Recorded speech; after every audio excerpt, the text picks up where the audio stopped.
Good evening friends. हम discuss कर रहे हैं बिपिन चंद्रा की हिस्ट्री ऑफ मॉडर्न इंडिया और उसमें हम डिस्कस कर रहे हैं अभी chapter number 1 the decline of the Mughal empire. और अब हम देखेंगे कि इस चैप्टर के पेज 6 पे क्या कंटेंट है।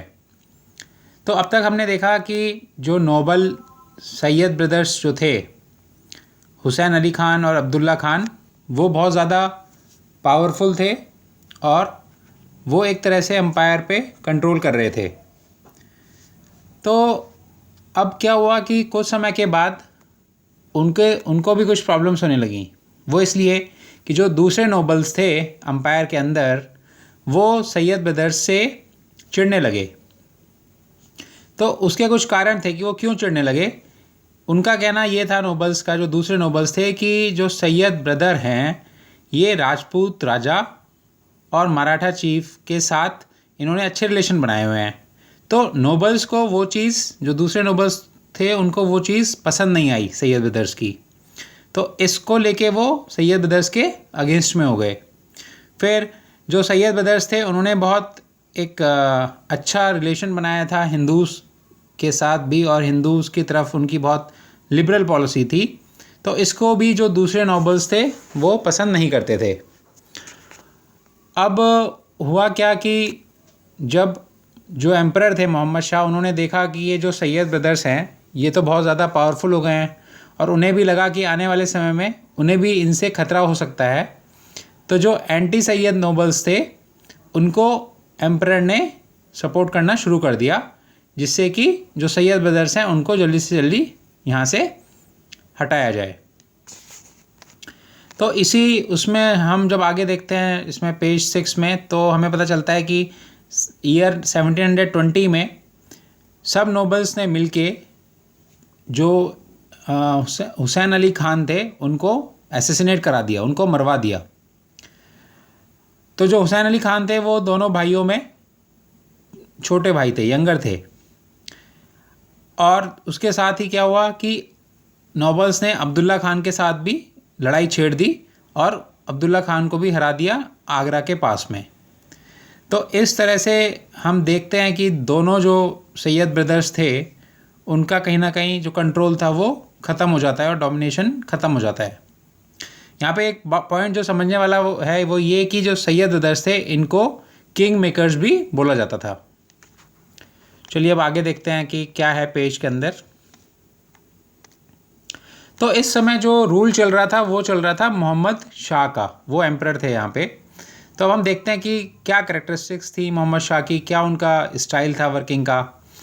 तो मोहम्मद शाह ने 30 साल के आसपास पूरा रूल किया है यहाँ पे एम्पायर में, मुग़ल एम्पायर में।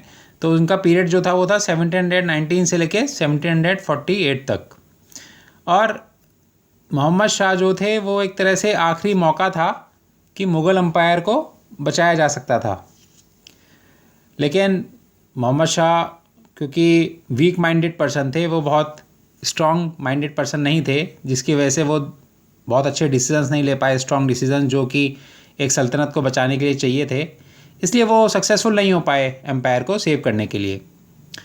फिर मोहम्मद शाह की अगर हम पर्सनल कैरेक्टरिस्टिक्स देखेंगे तो उनको बहुत ही एक आसान सी लाइफ पसंद थी, बहुत लग्जरी में जीना पसंद करते थे और फ्राइवोलियस थे। फ्राइवोलियस मतलब कि उनको कोई पर्पज़ या मतलब उनका कुछ ये नहीं था कि उनका कोई प्लानिंग नहीं थी कि इस तरह से वो प्लान करके चलेंगे और अपनी एम्पायर को बचाएंगे। तो उन्होंने ऐसे कोई डिसीजंस, इतने स्ट्रॉन्ग डिसीजंस लिए नहीं जिससे देख के लगे कि उनका वो एम्पायर को सेव करना चाहते थे। अब इन कैरेक्टरिस्टिक्स की वजह से और क्या हुआ कि वो जो स्टेट में जो अफेयर्स थे उनको भी वो नेगलेक्ट करते थे। मतलब वो ध्यान नहीं देते थे कि एडमिनिस्ट्रेशन किस तरह से चल रहा है, किस एरिया में इम्प्रूवमेंट की ज़रूरत है, क्या होना चाहिए, क्या नहीं होना चाहिए। तो इन सब चीज़ों से उनको कंसर्न नहीं था, जिसकी वजह से एम्पायर टोटली डिक्लाइन होने लगी, मुग़ल एम्पायर। लेकिन इस सब के बावजूद भी देखें तो जो मराठा सरदार्स थे वो अभी तक भी साउथ में ही मतलब कॉन्फाइन थे, वो अभी तक नॉर्थ में नहीं बढ़ पाए थे। और दूसरी चीज़, जो राजपूत राजा के साथ जो रिलेशनशिप थे इनके, वो अब भी मुग़ल डायनेस्टी के लिए लॉयल थे राजपूत राजाज। तो अब आगे देखते हैं हम तो हमने देखा कि अब जब सैयद ब्रदर्स एक तरह से वो हो गए, दोनों ख़त्म हो गए, तो उसके बाद जो स्ट्रॉन्ग नोबल निकल के आए उनका नाम था निज़ामुल मुल्क। तो निज़ामुल मुल्क को वज़ीर बनाया गया इन द ईयर 1722। तो ये उस टाइम के सबसे पावरफुल नोबल थे। तो अब हम एक चीज़ नोट कर रहे हैं कि अब क्या होने लगा कि नोबल्स एक तरह से इनडायरेक्टली कंट्रोल करने लगे एम्पायर को, और किंग केवल एक तरह से पपेट की तरह काम करने लगे। तो बट निज़ामुल मुल्क के बारे में बोला जाता है कि ये बहुत एम्बिशियस नोबल थे और इन्होंने डिसाइड किया कि ये अपना अलग रास्ता चुनेंगे, अपना एक अलग कुछ करेंगे अलग।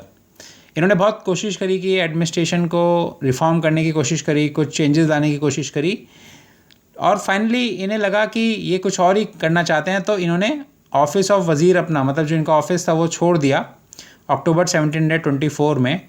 और फिर इन्होंने क्या किया, इन्होंने डिसाइड किया कि ये साउथ में जाएंगे, और फिर ये साउथ में जाके इन्होंने जो हमारा स्टेट ऑफ हैदराबाद है वहाँ जाके चले गए। जो स्टेट ऑफ हैदराबाद हमारे डेक्कन में है वहाँ जाके ये वहाँ चले गए। तो ये निज़ामुल मुल्क के बारे में है। Thank you so much friends. अब मैं आपके साथ जल्दी आऊँगा पेज नंबर 7 के साथ। Have a lovely evening. जय हिंद।